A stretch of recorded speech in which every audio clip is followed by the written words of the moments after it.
వేదిక మీద ఉన్నటువంటి సభాధ్యక్షులు సాధన సమితి అధ్యక్షులైనటువంటి పవన్ గారికి, భయం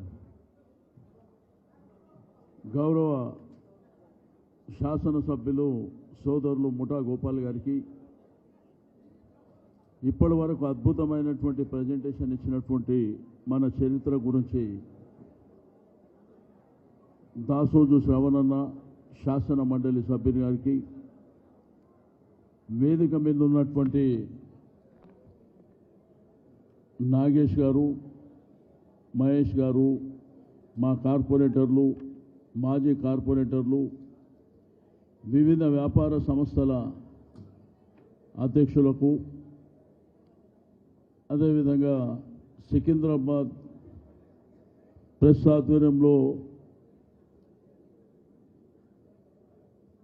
మన యొక్క సోదరులకు సోదరిమణులకు, అయితే ఈరోజు జరిగేటువంటి సమావేశం యొక్క ప్రాధాన్యత మీకు అందరికీ తెలుసు. ఈరోజు సికింద్రాబాద్ అస్తిత్వం మీద, సికింద్రాబాద్లో ఉన్నటువంటి మన సాంస్కృతిక వైభవం పట్ల, మన సంస్కృతి మీద దెబ్బ కొట్టాలనేటువంటి ప్రయత్నంలో భాగంగా ఇప్పుడున్నటువంటి ముఖ్యమంత్రి గారు నేనేదో పెద్ద మహారాజుని, నేనేదో రాచరికం చేస్తా, నా ఇష్టం ఉన్నట్టు చేస్తా అంటే కాన్స్టిట్యూషన్ ఒప్పుకోదని ఇప్పుడే శ్రవణ్ గారు మన భారత రాజ్యాంగం ఏం చెప్తుంది, ఎవరు ఏ పదవిలో ఉన్నా కానీ చట్టానికి లోబడే పని చేయాలి, మన కాన్స్టిట్యూషన్ లోబడే పని చేయాలని చాలా క్లియర్గా ఆ సెక్షన్లతో సహా వారు వివరించినటువంటిది కూడా మనం చూసినాం. అయితే ఇక్కడ సికింద్రాబాద్లో ఉన్నటువంటి చరిత్ర మనకు, మన పూర్వీకులకు, మన పెద్దలకు, ఇప్పుడున్నటువంటి ప్రజలకు, వ్యాపార రంగ సంస్థలకు, రెండోది మన ఆత్మగౌరవం, మన అస్తిత్వం మీద దెబ్బ కొడితే, మన ఆత్మగౌరవం మీద దెబ్బ కొడితే, రెండోది మన కన్న తండ్రి పేరు మారుస్తా అనేటువంటి మూర్ఖులని మరి ఏం చేయాలనో చేసి చూపిస్తామని చెప్పి నేను ఈ సందర్భంగా తెలియజేస్తా ఉన్నాను. సరే, రాజకీయాలు రెగ్యులర్గా ఉండేవే, రాజకీయాలలో రాజకీయ పార్టీలు కూడా ఉంటాయి, కానీ మన యొక్క మనోభావాలతో ఆడుకుంటే, లేకపోతే ఇక్కడ ఉన్న అస్తిత్వంతో చెలగాటం ఆడితే ఊరుకుందామా? మరి ఈ ముఖ్యమంత్రికి, ప్రభుత్వానికి మనం ఏందో చూపించవలసినటువంటి అవసరం ఉన్నదా లేదా? ఈరోజు లష్కర్ బోనాలని జరిగితే అది దేశం కాదు, ప్రపంచవ్యాప్తమైంది. సికింద్రాబాద్ రైల్వే స్టేషన్ అది ఒక చరిత్ర. సికింద్రాబాద్ మరి రైల్వే జీఎం గారు కూర్చునేది కూడా ఏ రైలు నిలయం అవుతుందో అదొక చరిత్ర. గాంధీ హాస్పిటల్, ఇసంగంజ్ మోండా మార్కెట్, క్లాక్ టవర్, దాంతోపాటు మన Mahatma Gandhi statue, general bazaar, ఇక్కడి నుంచి మొదలుకొని మీకు బోయిన్పల్లి పోయినా, అల్వాల్ పోయినా, మరి అదేవిధంగా బొల్లారం, యాప్రాల్ ప్రాంతాలు పోయినా రాష్ట్రపతి గారి విడిది ఇక్కడనే ఉంది, డిఫెన్స్ ఇక్కడనే ఉంది, ఆర్ట్స్ కాలేజ్ ఉంది, ఉస్మానియా యూనివర్సిటీ ఉంది, మహబూబ్ కాలేజ్ ఉంది, చెప్పుకుంటూ పోతే సికింద్రాబాద్కు ఘనమైనటువంటి చరిత్ర ఉంది. ఈ ఘనమైనటువంటి చరిత్రలో భాగంగా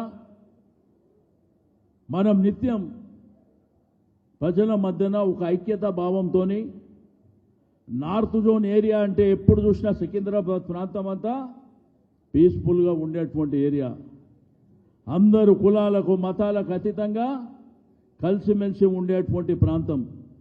మన దగ్గర కమ్యూనల్ వైలెన్స్ ఎప్పుడు జరగదు, మనమందరము చిన్నప్పటి నుంచి అన్ని మతాలను గౌరవించుకొని మరి పెరుగుతున్నటువంటి ప్రాంతాన్ని ఏదో నీ అబ్బ జాగిరైనట్టు నేను ముక్కలు చేస్తా అంటే నిన్ను ముక్కలు చేస్తాం బిడ్డ జాగ్రత్త అని చెప్పి నేను ఈ సందర్భంగా హెచ్చరిక చేస్తూ ఉన్నాను.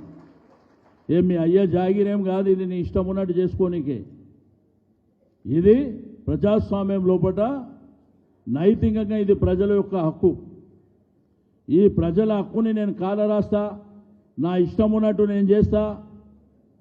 ఒకప్పుడు హైదరాబాద్ జంట నగరాలు ట్విన్ సిటీస్ అంటే హుస్సేన్ సాగర్ అటువైపు హైదరాబాద్, హుస్సేన్ సాగర్ ఇటువైపు సికింద్రాబాద్. రెండోది పరేడ్ గ్రౌండ్, జిమ్ఖానా గ్రౌండ్స్. ఇట్లా చెప్పుకుంటూ పోతే సికింద్రాబాద్ కోర్టు. ఇట్లా చాలా చరిత్ర ఉన్నటువంటి సికింద్రాబాద్ని, సికింద్రాబాద్ అస్తిత్వాన్ని నేను దెబ్బ కొడతా. మల్కాజిగిరి అనేది మనకు ఒక చిన్న గ్రామం ఉండే ఒకప్పుడు. సైబరాబాద్ అనేది చిన్న గ్రామం, శంషాబాద్ అనేది కూడా చిన్న గ్రామం. కాలక్రమేణా విస్తరించబడ్డాయి. ఈ విస్తరణలో భాగంగా ఆ ప్రాంతాల అభివృద్ధి జరిగితే ఇక్కడ ఎవ్వరికి అభ్యంతరం లేదు. కానీ 2 సంవత్సరాలు కాంగ్రెస్ ప్రభుత్వం వచ్చిన తర్వాత ఏమన్నా అభివృద్ధి జరిగిందా? ఎక్కడన్నా డెవలప్మెంట్ చూసిండ్రా? ఒక్క ప్రాజెక్ట్ అన్నా ఎక్కడన్నా వచ్చిందా? ఏ ప్రాంతాలలోనా? కాలక్రమేణా హైదరాబాద్ అనేది నిజాం ప్రభుత్వం నుంచి మనకు హైదరాబాద్ అంతా డెవలప్ అవుతూ, సికింద్రాబాద్ అంతా డెవలప్ అవుతూ వచ్చినటువంటి ప్రభుత్వాలు ఇంతో అంతో డెవలప్మెంట్ చేసుకుంటూ వస్తే గడిచిన 10 ఏళ్లలో కేసీఆర్ గారి నాయకత్వంలో కూడా ఆ డెవలప్మెంట్ జరుపుకుంటూ ముందుకెళ్ళినటువంటిది మన కళ్ళారా చూసినాం. ఇది ఒక గ్లోబల్ సిటీగా విస్తరింపబడ్డది కూడా మన కళ్ళారా చూసినాం. అంటే ఒక చేయి అట్లా డెవలప్మెంట్ జరుపుకుంటూ పోయింది. కానీ ఇక్కడ ఈ 2 ఏళ్లలో నువ్వు చేసిందేం లేదు, కానీ నేను పేర్లు మారుస్తా. అరే నీకు పేర్లు మార్చేటువంటి అధికారం ఎవడిచ్చాడు? రెండోది డీలిమిటేషన్. అంటే 150 ఉన్న మున్సిపల్ డివిజన్లు 300 చేస్తాం, చేసుకొని ఇష్టం. కానీ 2వ తారీఖు చెప్తే 9వ తారీఖు అయిపోయిందంట. అంటే 7 రోజులల్లా. అంటే ప్రజల్ని కన్సల్ట్ చేసే అవసరం లేదు, స్టేక్ హోల్డర్స్ని కన్సల్ట్ చేసే అవసరం లేదు, ప్రజాప్రతినిధులని కాన్ఫిడెన్స్లోకి తీసుకునే అవసరం లేదు. కానీ ఎవరిని తీసుకోకుండా నా ఇష్టం, నా రాజ్యం, నేను ఏదన్నా చేస్తే కాన్స్టిట్యూషన్ ఎట్లా ఒప్పుకుంటుంది? అందుకే పేర్లేంది మల్కాజిగిరి, హైదరాబాద్, సైబరాబాద్ అని ఫీలర్సు లీకులు ఇస్తున్నారు. మేము చట్టపరంగా కూడా పోతాం. ఎట్టి పరిస్థితుల్లో ప్రభుత్వాన్ని వదిలిపెట్టే సమస్యనే లేదు. అఫీషియల్గా ఆ పేర్లు డిక్లేర్ చేసిన తర్వాత లీగల్గా పోవడానికి ఆస్కారం ఉంటుంది. కాబట్టి అక్కడ కూడా మనం ఫైట్ చేస్తాం. రెండోది డీలిమిటేషన్ అనేదే తప్పుల తడక. ఎవరి ఆధ్వర్యంలో జరుగుతుంది? జిహెచ్ఎంసీ కమిషనర్ గారు. మరి జిహెచ్ఎంసీ కమిషనర్ కంటే పెద్ద ఎవరు? మేయర్. మేము కౌన్సిల్లో కార్పొరేటర్లు మేమందరం ఉన్నప్పుడు నేను మాట్లాడేటప్పుడు మేయర్ గారిని అడిగిన, మీరు కూడా టీవీలలో చూసారు, నీ గుండె మీద చేసుకొని ఈ డీలిమిటేషన్ ప్రక్రియ నీకు తెలుసా అని అడిగిన. అంటే లేదన్నా నాకు కూడా తెలియదు అని చెప్పి ఆమె హౌజులోనే చెప్పింది. ఇంతకంటే సిగ్గుపడవలసినటువంటి అవసరం ఈ ప్రభుత్వానికి మరి ఉన్నదా అనేటువంటి విషయాన్ని నేను ఈ సందర్భంగా తెలియజేస్తూ ఉన్నాను. అంతేగాని మా అస్తిత్వం మీద దెబ్బ కొడితే, మా ఆత్మగౌరవం మీద దెబ్బ కొడితే నీ పీఠమే కదిలిస్తాం, జాగ్రత్తగా ఉండని చెప్పి నేను హెచ్చరిక చేస్తూ ఉన్నాను. రాజకీయాలతో చేసుకుంటే అభ్యంతరం లేదు, కానీ మనుషుల మనోభావాలతోని, ఈ మట్టి మీద, ఈ భూమి మీద ఉన్నటువంటి మరి అటాచ్మెంట్తోని నా ఇష్టం ఉన్నట్టు నేను చేసుకుంటా అంటే ఊరుకుందామా? ఊరుకుందామా చెప్పండి?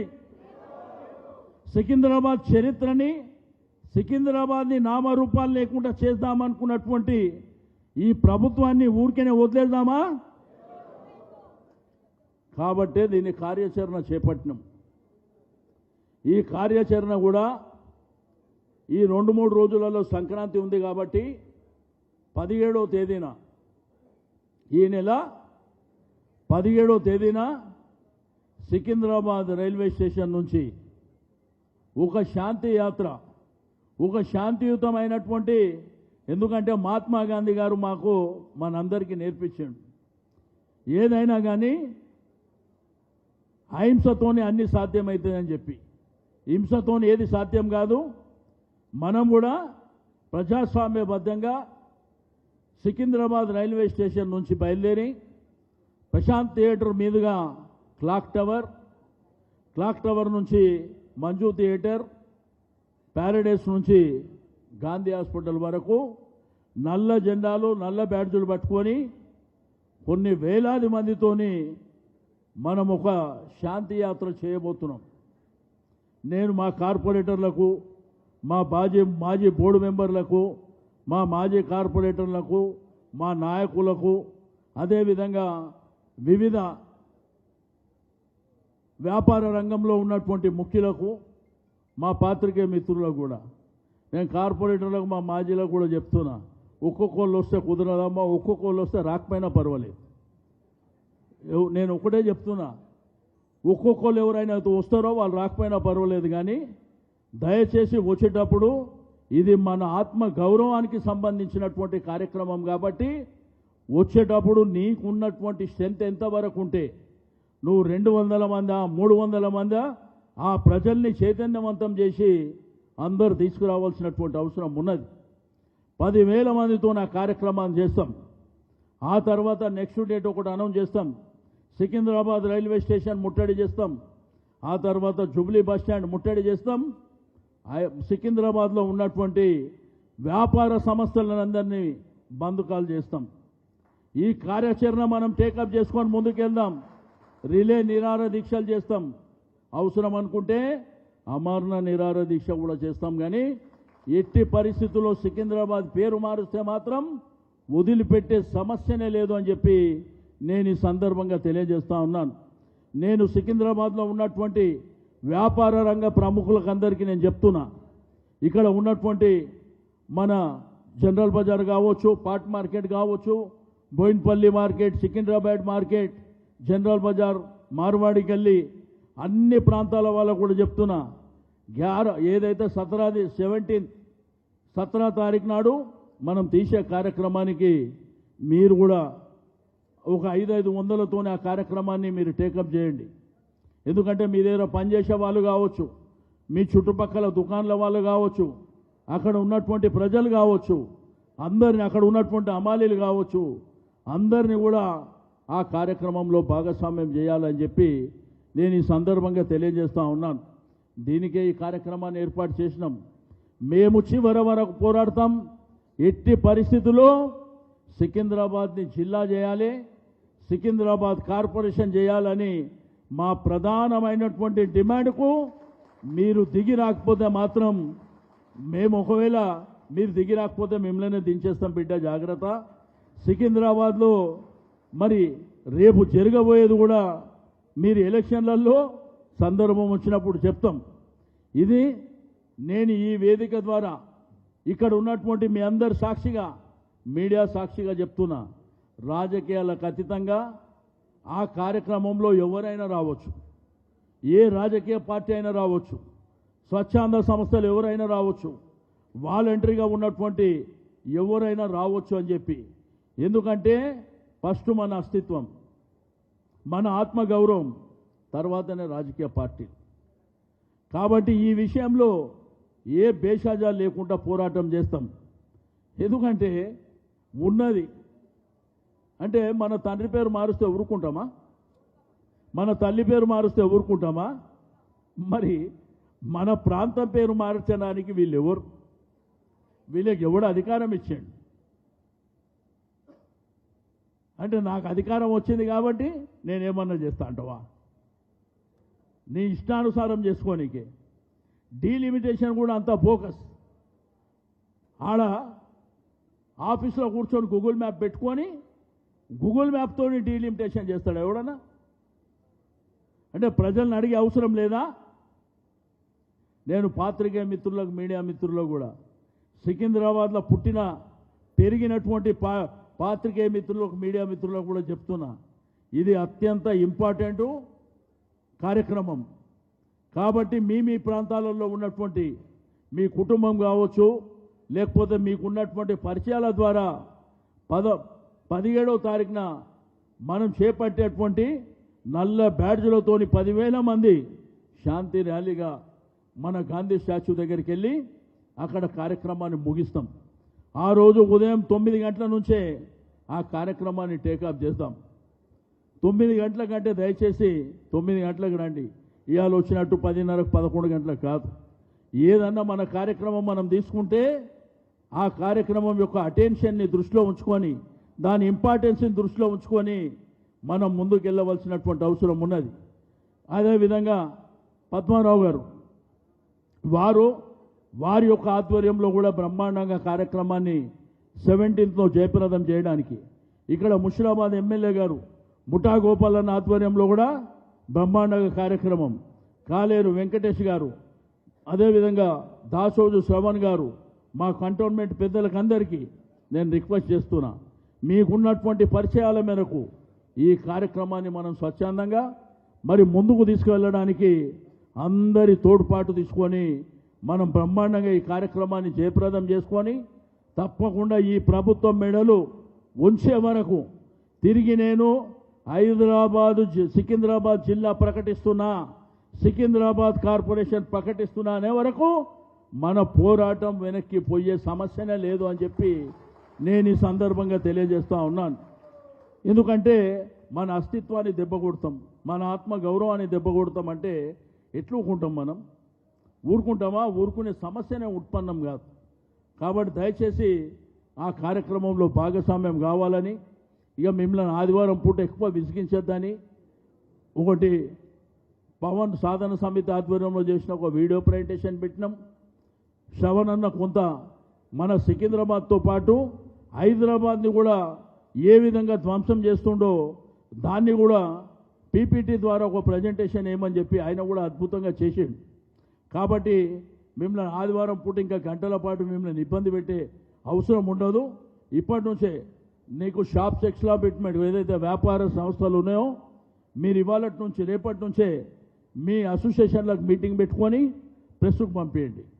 అందరూ కూడా ఎక్కడికక్కడ అమాలి సంఘం ఉంటే అమాలి సంఘం, మరి అదేవిధంగా బోయిన్పల్లి మార్కెట్లో ఉన్నటువంటి వ్యాపారస్తులు, ఈ మిసంగంజ్ మోండా మార్కెట్లో ఉన్నటువంటి వ్యాపార రంగ సంస్థలు, పాట్ మార్కెట్ కానీ, జనరల్ బజార్ కానీ, సుభాష్ రోడ్ కానీ, అదేవిధంగా మరాఠా మండల్, ఆకర్స్ అసోసియేషన్, విశ్వకర్మ సంఘం, మరి విశ్వకర్మ సంఘం, general merchant, Secunderabad cloth merchant, విజిలేపూర్ మార్కెట్, స్వప్నలో కాంప్లెక్స్, అదేవిధంగా ఇసంగంజ్ మోండా కానీ, మేరు సంఘం కానీ, సికింద్రాబాద్ బెంగాల్ సమితి, మోండా మార్కెట్ కూరగాయల వర్తకుల సంఘం, ప్రైవేట్ స్కూల్ అసోసియేషన్స్ కానీ, పత్రికా సంఘం కానీ, అదేవిధంగా డాక్టర్స్ కానీ, అడ్వకేట్స్ కానీ, దీంతోపాటు మాంకాలి క్లాత్ మార్కెట్, అంబులెన్స్ అసోసియేషన్, వీటితో పాటు మా కంటోన్మెంట్లో ఉన్నటువంటి మా వైస్ ప్రెసిడెంట్ గారు, ఇన్ఛార్జ్ గారు, బోర్డు మెంబర్లకు, డివిజన్ ప్రెసిడెంట్ కూడా రిక్వెస్ట్ చేస్తున్నా, మీ దగ్గర ఉన్నటువంటి సంఘాలను కూడా దీనిలో భాగస్వామ్యం చేయవలసినటువంటి అవసరం ఉన్నది. అందరం కలిసి పోరాడితేనే ఇది సాధ్యమవుతుంది, తప్పకుండా సాధిస్తామని చెప్పి నేను ఈ సందర్భంగా తెలియజేస్తూ, మరి పిలవగానే వెంచేసినటువంటి మీ అందరికీ నేను మనస్ఫూర్తిగా అభినందనలు తెలియజేస్తూ, ఇప్పుడు మనకి ఇప్పటికే ఒక 2-3 మాట్లాడే సబ్జెక్ట్ అంత ఇదే కాబట్టి మరి మాట్లాడవలసినటువంటి ప్రముఖులు ఎవరన్నా ఉండి మాట్లాడతామంటే దయచేసి ఒక 3-4తోని ఈ మీటింగ్ని క్లోజ్ చేద్దామని చెప్పి నేను తెలియజేస్తూ, ఇంకా చాలా మీటింగ్లు ఉంటాయి మాట్లాడుకునేటి, మనం ప్లానింగ్ చేసుకునేటి చాలా ఉంటాయి. కాబట్టి నేను ఏ అసోసియేషన్ల వాళ్ళు ఉన్నారో, ఏ బస్తీ సంఘాల వాళ్ళు ఉన్నారో, మీరు రేపటి నుంచి ఒక గంట ఒక అర్ధగంటనో మీ అసోసియేషన్లో వారితో మాట్లాడి అదే సోషల్ మీడియాలో పెట్టండి, లేదంటే ప్రెస్కు పంపేయండి, మీడియాకు పంపేయండి. ఎక్కడికక్కడ చేసి అంటే మనం ఎంత ఉధృతంగా ఈ కార్యక్రమాన్ని తీసుకుపోతున్నామో ఈ గవర్నమెంట్కి తెలవాల్సినటువంటి అవసరం ఉంది. కాబట్టి అందరూ అది పాటిస్తారని చెప్పి నేను ఆశిస్తూ నాకు ఇచ్చినటువంటి అవకాశానికి ధన్యవాదాలు తెలియజేస్తూ జై సికింద్రాబాద్, జై సికింద్రాబాద్. జై జై సికింద్రాబాద్.